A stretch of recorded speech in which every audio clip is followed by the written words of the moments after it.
Are you currently struggling with constipation, yet nothing you've done to heal it has worked? Have you been told that if you just ate more fiber, drank more water, or took the right supplement, that you'd finally get constipation relief, but nothing is actually changing? Or maybe you're doing all the right gut health things. You're chewing your food, you've cut out dairy and gluten, or you're eating organic, and yet you're still constipated, bloated, and wondering what you are missing.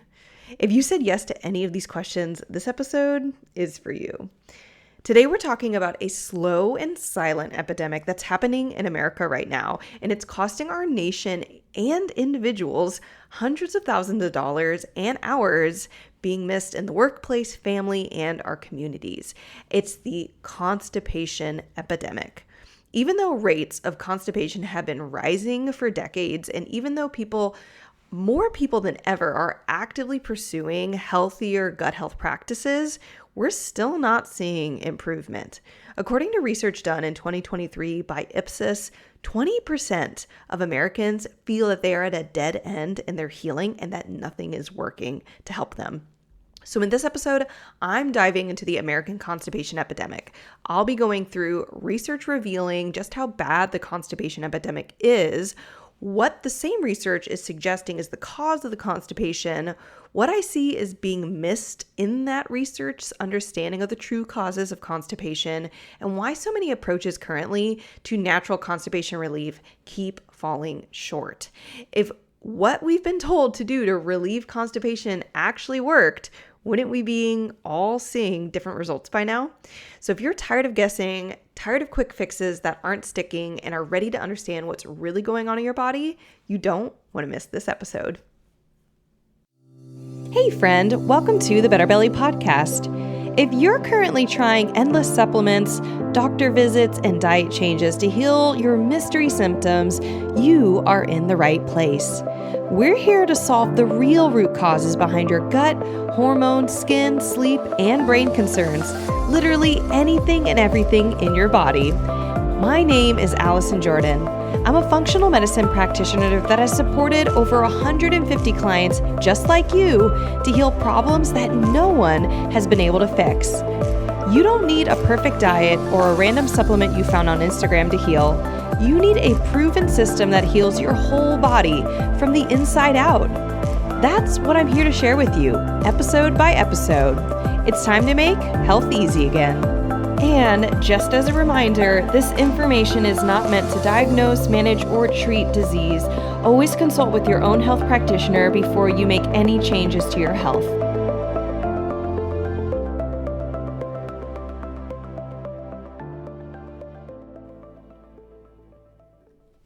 Hey guys, I am so excited for today's episode. So this episode's idea came about when I happened to Google the two terms constipation and epidemic, because what I am seeing and information I was already aware of, like the research in Ipsos I mentioned that says 20% of Americans say that they're at a dead end and they're trying to heal their gut. That's after they've tried stuff, right? After reading that and knowing it for about 2 years, I just thought, I'm seeing so many constipation cases. People are not getting relief. I was stuck in that boat back in 2015 to 2017 for 2 years of chronic constipation. And all the things that we're being told that should work are not working on the whole. Like, you're going to find some haters on Instagram who's like, I ate 2 kiwis and mine's gotten rid of. You should just do that. And you're like, I'm happy for you. But there's a lot of us that's not helping. And so I was so curious, if I Googled constipation epidemic, what would come up? And there was honestly a lot. There was news articles, which I'm going to reference today, but the news articles were all referencing real articles that were published by the National Institute of Health, or you can find on PubMed. So one of the shocking ones that I saw here is that there's a piece of research that was published by the National Institute of Health called Inpatient Burden of Constipation in the United States. It was a study evaluating 1997 to 2010, what the constipation rates were, and they doubled in that time frame. They doubled in a 13-year time frame. And the research that there isn't any quite study that shows that from 2010 to 2020 or 2010, anytime that's closer in our time frame. it does seem from what I was looking at that maybe those rates have held, but they definitely haven't decreased.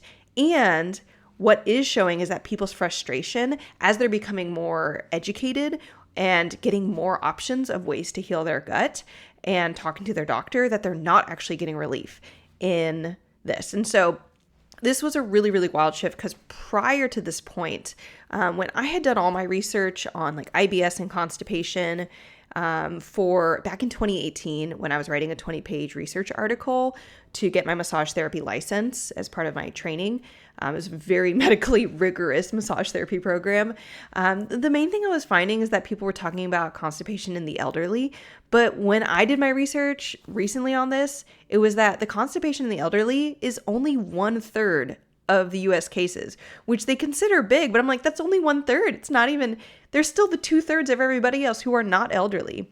So I wanted to spend a moment and just talk about like, what is constipation in terms of like, what is considered like medical levels of constipation. I'm actually going to read from one of the research articles that we have here, and pulling it up. I have all of these articles in the show notes for today. So if you want to read it yourself, see it yourself, just see what I'm referencing, you're a detail person, they're all in the show notes. But if you just want me to give you the summary, this is it. So this summary on like what constipation is, because some of you might be coming here and being like, am I constipated? That can even be a question of like, well, I don't go poop every day, but I do go like every other day. There can be different ways to interpret it. And honestly, this is not the episode that I want to get into the deep weeds, but like the summary that I like to give is, if you feel like you're constipated, you probably are. There might be like some paranoia involved in that. Is that would be the only case of like, well, I'm not pooping twice a day. It's like, okay, let's talk about some other stuff. But here's what the research is actually saying. So chronic constipation, meaning not like constipation you irregularly get if you travel or you ate a bunch of food or you're sick, like something that, even if you don't know why you had it, something that resolves after a few days or a week, something that you, right. If it's not temporary, then they consider it chronic. So chronic constipation, it's reduced number of bowel movements. Less than 3 bowel movements per week is considered low.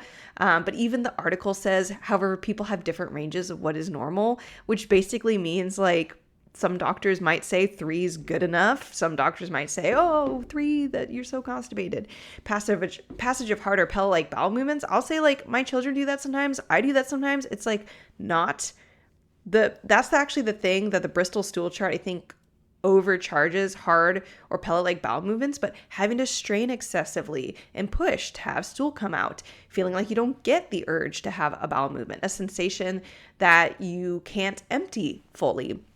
These are all general sensations, but they then result in bigger health problems that conventional medicine isn't considering, when the research isn't considering when they're talking about constipation. But usually constipation is going to then transition into bigger health problems. It can be insomnia because your liver is getting congested. It can't process all your toxins, so it's waking you up at night between 2 to 4 a.m. And this is more of a functional medicine overview than of realizing how constipation impacts your whole body. And I have never had a client come to me who's like, I think I'm constipated. I talk to them and I'm like, oh yeah, you're not constipated. It's all in your head. No, you're constipated if you think you are. Some other thing that the research talks about of like, this is important to understanding, what are the causes of constipation, is like, what are the types? And there's honestly gobs of types, but the 2 ways I like to initially break constipation down that research does support is, one, you have structural constipation, meaning there's something wrong with the shape of your body, your colon, your butt, that means you can't poop. And this isn't even quite like a pelvic floor prolapse. So that's a little bit a part of it. We're talking about like something is twisted or kinked or like structurally too narrow to possibly fit through. That's something that, interestingly enough, my father is a pediatric surgeon and he works with children whose, when they're born, they don't have a butthole, right? That is a structural constipation. And maybe you're laughing at that. Probably not because it sounds sad, but it's something that we can fix. But that is like the extreme level of a structural thing. It's like literally, unless we do surgery, no poop's moving through there, or not at sufficient levels. Not even quite thinking about like, we're not even getting to the range of megacolon or pelvic floor prolapse. Those are still more in the next category, which is called functional. Functional means, hey, when we look at an x-ray, when we're looking at the shape of your body and your colon and your organs and your pelvis, you should be able to poop. And so it's more on functionally, can your muscles squeeze? Can you move stool through your colon? And that's the hairy one. That's the one you can't fix with surgery. You don't see it with your eyeballs. You need to understand, why did this person's body decide to suddenly be like, I'm just not going to function. I don't want to be functional. We're going to have functional constipation. So a lot of the research, where it gets stuck here. And by the way, this research that I'm looking at for it's defining chronic constipation, it was published by the International Foundation of Gastrointestinal Disorders it looks like the research was done maybe 2021 to 2024. That's its copyright date. And it says constipation affects 1 out of 6 to 7 people worldwide. This is a huge issue. 1 out of 6 to 7 people worldwide. And it's estimated that on average, more than $7,500 is spent in direct care of each person with constipation. That results in an estimated $6 billion spent in diagnosing and $500 million spent in treating. And by treating, we're not even saying that they get full resolution. We're just saying money spent trying to get someone the pills and the supplements.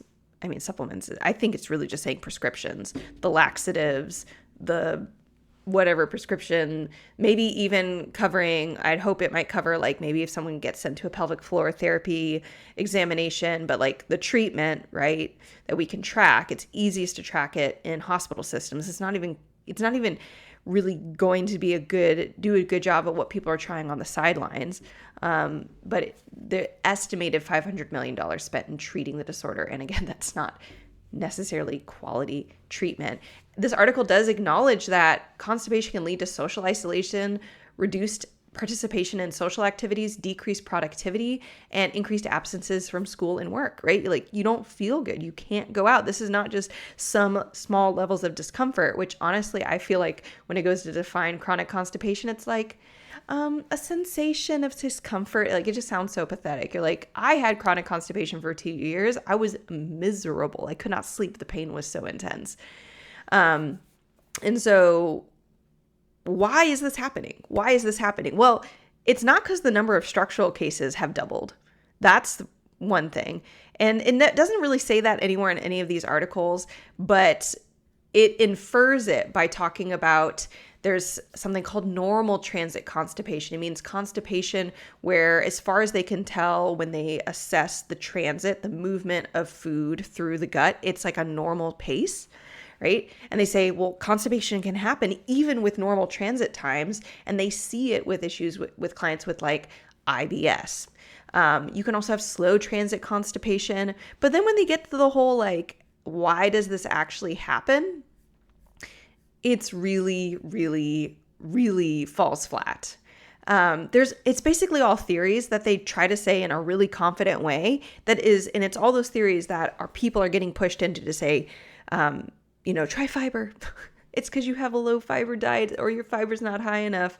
It's because of, you don't drink enough water, which maybe some people are getting resolution or improvement, but then they either have to rely on it heavily, like taking high dose of fiber, and it sometimes works and sometimes doesn't. And sometimes it creates a really high intense amounts of pain and they don't know when to take it and when to not, right? But basically, these articles are suggesting really like take prokinetics, which is a really fancy kind of new medications that can help your muscles of your gut try to contract. So kinetic meaning like energy or motion, right? And then prokinetic means it's supporting or pushing motion. Prokinetics don't work all the time. There's so many clients I have worked with whose been taking a million prokinetics. We've tried all different types and none of them are working, right? Even laxatives. Why do laxatives fail people? We are completely failing people in understanding constipation, and that is why the epidemic is happening. That is why the epidemic is happening. It is very, very insufficient amount of information. And I actually dive deep in a couple other episodes in this podcast on, for example, why magnesium doesn't help people with constipation. I call it the constipation magnesium myth. I will link that in the show notes if you want to listen to that one. I dive deep into why fiber doesn't work, and fiber can sometimes make it worse. I talked about that in an episode called why fiber, magnesium, and probiotics aren't healing your gut. I will link it in the show notes, but I also talked about it in the episode right before this one, which is on why you can have diverticulosis even on a high fiber diet. If you don't have diverticulosis, still might be interesting to listen to, because diverticulosis and constipation have a strong overlap in the conversations being had around them. But what we're actually seeing in the population when it comes to constipation, based off of the research in Ipsos that I've already mentioned, based off of what I personally went through, based off of what we're seeing, even in so one of the articles that we have here, childhood constipation is an emerging public health problem. That is an article talking about how childhood constipation historically has been not a big deal, but it has grown massively. And my father, who I already mentioned, is a pediatric surgeon. Way back when I resolved my own constipation, he's like, if you could figure out, pinpoint what you did and then bring it into our clinic, and you can help resolve all these kids I've got who are in beds with constipation, that would be great. And I was like, I don't think you want the solution I have, because it's not one thing. That's the issue. That's both the issue in just making it simple enough to fix with one thing. It's also the issue where conventional medicine doesn't want to embrace an approach that's not as simple, efficient, and honestly profitable as just doing one thing and you're out, right? But yeah, we're just seeing it everywhere, that there is a massive, in all the research. And I want to go read real quick, pull up this childhood constipation as an emerging health problem. It says that the functional constipation is actually how they describe constipation for this specific article. They call it functional constipation. So they're inherently, some articles here are saying we're not even considering structural constipation. We're not even talking about that. We're just talking about functional constipation is a significant health problem. And they consider, from this evaluation done in this research, that it has as high as a 29% prevalence worldwide. And this is something that I'm seeing. I actually see the most in my DMs. I'm getting DMs of people crying out to me and saying, oh my gosh, I'm having to go to the ER 3 times a month. My child's not pooping. They're only 5. Why is this happening? Now, this is probably not going to be the best episode on talking really in depth on kids and constipation, but it does introduce the concept in the scope of everybody's constipations going up, not just the elderly, not just and not specifically structural, specifically functional. And I have an argument for that. And it's what we're finding is helping people is doing lab testing for specific types of problems. And those specific type of problems are the cause, right? And then when you address those causes in the right order, then people don't have constipation anymore. And so that's worked not just for me, but hundreds of our clients, men, women, ages 12 and up. I've had a client as old as 75 go through the programs, but I feel confident it would help with older too. Please, if you're older than 75, come do our program and be our testimonial. We want to get it as old as possible for having this help. But I call it the push-release paradigm. So the real quick summary on why what we're doing isn't working is that we are only focusing on push tactics to help people poop, but we're not considering, we being most of conventional, even alternative medicine, functional, integrative, holistic, they're still having the same approach of, okay, well, I might not give you a laxative, but I'll give you a herbal version of that. It's like they call it natural, but it's still not actually solving your root causes. So all these things, fiber, magnesium, drinking water, probiotics, these are all attempts to push poop out. But if you imagine you're trying to push against a wall, the wall is why you're not moving forward, not how much you're pushing, right? So there's this issue of needing to release something. and not identifying what needs to be released. And we're not talking about on a structural level. We're talking on a biochemical level. There are literal things keeping you back from pooping, or if you yourself are constipated, or whatever reason you're listening, somebody out there with constipation, it's because you're not releasing your body so that its natural motion can move forward. And so the push release method, the way it works, and what we're finding is working, is you assess all 5 of something I call the 5 toxin trap. So that barrier that's holding you back, there's not just one barrier, there's actually 5 layers to it. And every person who comes in has different amounts of those 5 layers.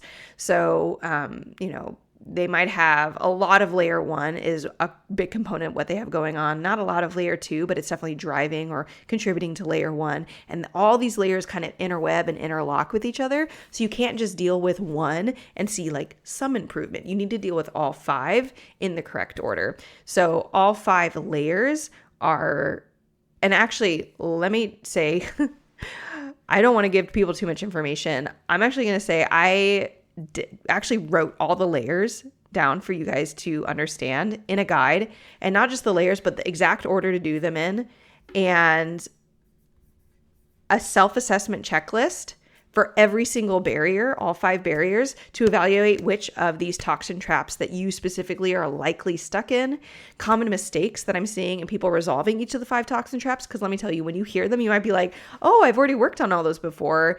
Allison's BS. But there are common mistakes that people are not addressing each barrier correctly, which is keeping them stuck in each barrier.